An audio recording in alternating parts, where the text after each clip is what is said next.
Hello, I'm the Nostalgia Critic. I remember it so you don't have to. Well, guys, this is it. The big one. The shit-stopper. The constipation of American cinema. A bowel blockage from which nothing of any value can possibly be removed. What is said to be one of the worst films of all time. I am, of course, talking about the indescribable terror that is Joel Schumacher's Batman and Robin.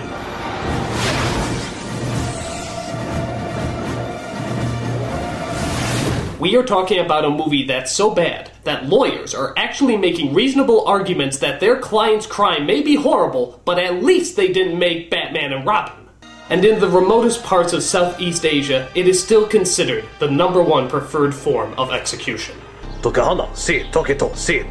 No! No, please! Anything with that! So as you can tell, I am not looking forward to reviewing this stinker. However, before I review it, let's take a look at the declining history of these Batman movies.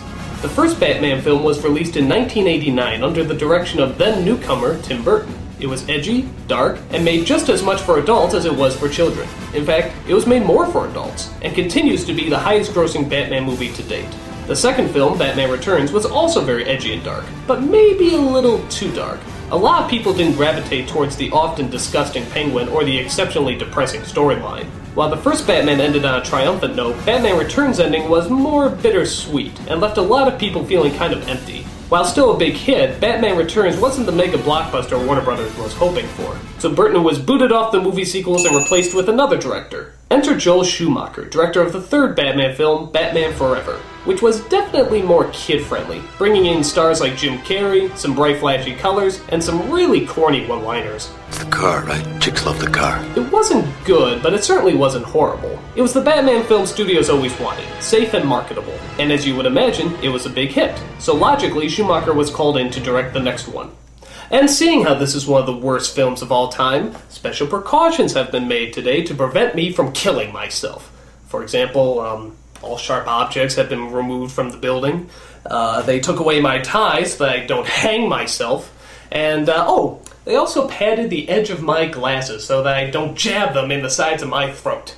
But they didn't count on my cyanide pills. So, let's take a look and see just how bad Batman and Robin really is. Well, this doesn't seem too bad. They're just suiting up, there's the Batmobile, the music's nice. Maybe this won't be so horrible after all. I want a car. Chicks dig the car. This is why Superman works alone.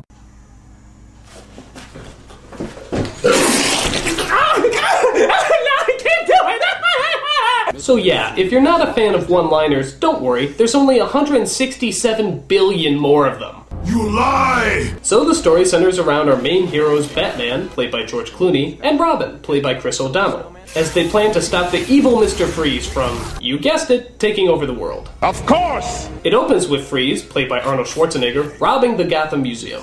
So our heroes suit up for battle for the opening fight scene. And yes, those costumes come complete, with bat nipples and bat asses.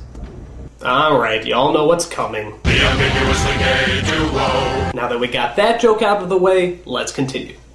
Mr. Freeze is stealing a diamond that apparently powers his Sub-Zero suit. Apart from that, his only goal seems to be making jokes about a subject matter that unfortunately lends itself to a lot of insufferable puns. And I'll give you 4 guesses as to what that subject matter is. A. Celebrity gossip. B. Political satire. C. Family dilemmas. Or D. Ice! Iceman cometh. Kick some ice. Can you be cold? Chill. Freeze well. Cool party. Stay cool. If your answer was D, no fucking shit! Thanks for playing. So Batman comes busting in along with his sidekick Robin on his motorcycle.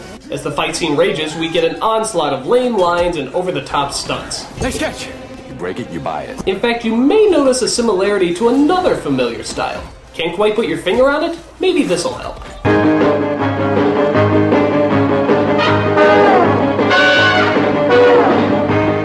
That's right, this Batman movie has stopped moving forward with its dark storyline and complex character development, and has instead gone back to the campy, bright, and colorful style of the original Adam West TV show.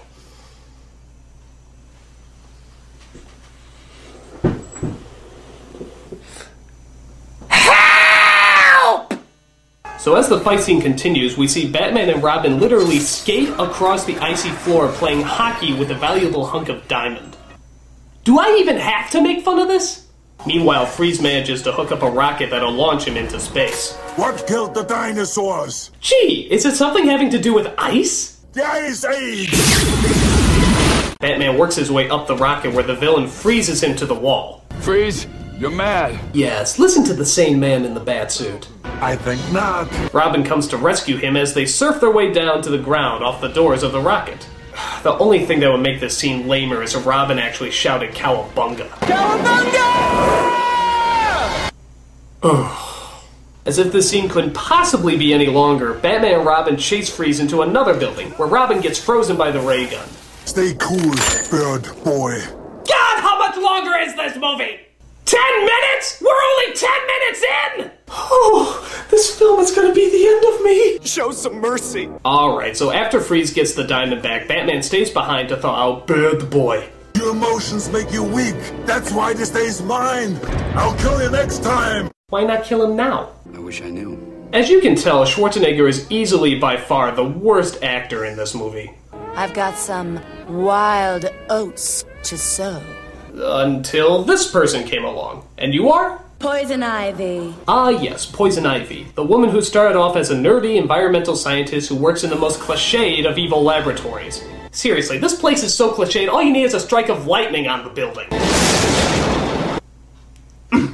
She's shocked to find out that her boss is turning people into Mexican wrestlers to auction off to power-hungry dictators. Finding out that his diabolical plan is revealed, her boss takes it well. I'm afraid you'll have to die.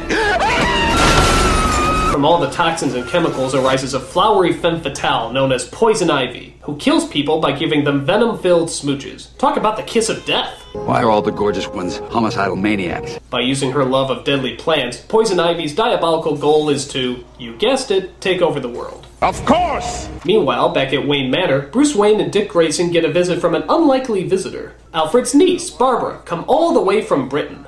The new computer sciences division. I'm sorry, I just can't understand you under that incredibly thick British accent.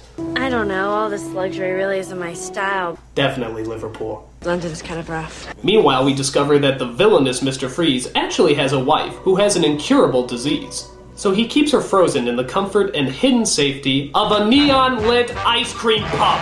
How can nobody figure out that he's in there?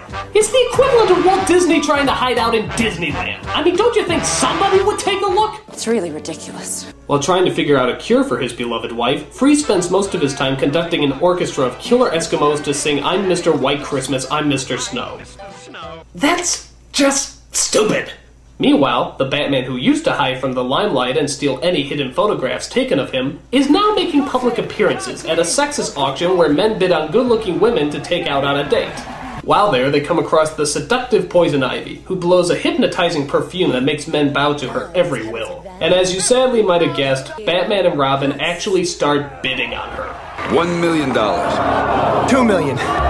3 million. 4 million. 7 million. Never leave the cave without it. A Bat credit card? They gave him a Bat credit card? They had the balls to give one of the greatest superheroes of all time a Bat credit card? No! No! Does not compute! Does not compute! Does not compute! I take that! I apologize for that outrage. It was childish and immature. I just get a little peeved when I see one of my childhood icons carrying a Bat credit card, you bastards! I'll kill you! I'll kill all of you! All of you will die! You'll get the gas! Rape my childhood, will you?